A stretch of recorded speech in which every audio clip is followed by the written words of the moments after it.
العصبية الزايدة أوي على أتفه الأسباب، العياط بحرقة من غير سبب وعلى موقف بسيط جدا مش مستاهل، إحساسك بإن الابتسامة تقيلة عليك وفعلا مش قادر تبتسمها، التلكيك اللي بتعمله علشان تسيب اللي أنت معاهم بخناقة بسيطة تدخل أوضتك ومش عارف حتى توصف مالك، تعاملك الوحش الجاف مع كل الناس حتى الناس اللي فعلا كويسة معاك.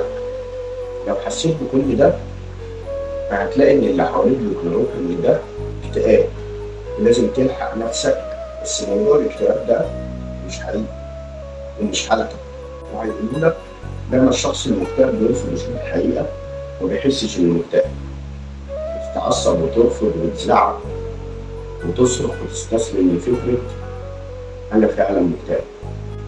كل اللي أنا بقوله لك ده حاصل مع ناس كتير على أرض الواقع، بس الحقيقة إنك مش مكتئب.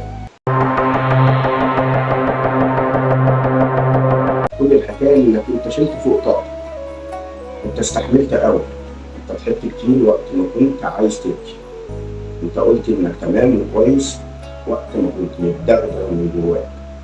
الحقيقة إنك عمال تيجي على نفسك واستحملت وعديت كتير قوي لناس وما قدروش.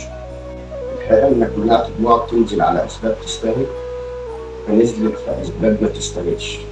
استحملت ناس ما تستاهلش فبقيت مش قادر حتى تبص في وش حد يستاهل. اللي بيعيط من غير سبب ويتعصب على طول ويزعق ليل نهار ده مش مجنون ولا مكتئب، لا ده استحمل كتير وشال مسؤوليات وقرف كتير قوي وضحك كتير وهو موجوع. اللي بعيط من غير سبب مش بني آدم نكدي، كل الحكاية اللي جواه كتير ومحدش فكر يسمع له حتى يشيل عنه أو معاه. الناس دي مش مكتئبين، الناس دي فاض بيهم من كتر ما استحملوا، فرفقا بهم. سنلتقي إن كانت الأرض بقية. السلام عليكم ورحمة الله.